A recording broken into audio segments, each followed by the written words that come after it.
দল যখন ক্ষমতায় না থাকে, এক শ্রেণীর দল পাগল নেতা কর্মীরা পাগলপাড়া হয়ে যায় দল কবে ক্ষমতায় আসবে। আর যখন দল ক্ষমতায় থাকে তখন আবার সেই শ্রেণীর নেতা কর্মীরাই হতাশায় ভোগে দল ক্ষমতায়, কিন্তু আমাদের ভাগ্যের কোনো পরিবর্তন হলো না। দল ক্ষমতায় থাকার সঙ্গে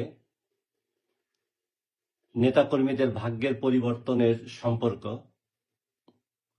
যে কারণে তাদের মধ্যে এই হতাশা কাজ করে। আবার রাজনীতির মধ্যে এমনও নেতাকর্মী থাকে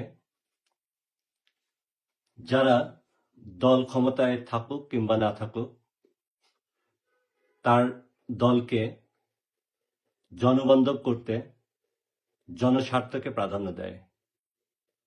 যখন দল ক্ষমতায় থাকে তখনও তারা জনগণের স্বার্থ বিবেচনা করে, কিসে জনগণের কল্যাণ হবে, জনগণ কিভাবে রাষ্ট্রের থেকে তার অধিকার ফিরে পাবে, এই চিন্তায় তারা নিজেকে আত্মনিয়োগ করে। আবার যখন দল বিরোধী দলে থাকে তখনও দলকে কি করে জনগণের কাছে গ্রহণযোগ্য করবে, দলের জনপ্রিয়তা বৃদ্ধি করার জন্য, জনগণের কাছে দলের ভাবমূর্তি বৃদ্ধির জন্য তারা সর্বদাই তাদের রাজনৈতিক কর্মকাণ্ড এবং কর্মসূচি নিয়ে ব্যস্ত থাকে। এই শ্রেণীর নেতাকর্মীরা যারা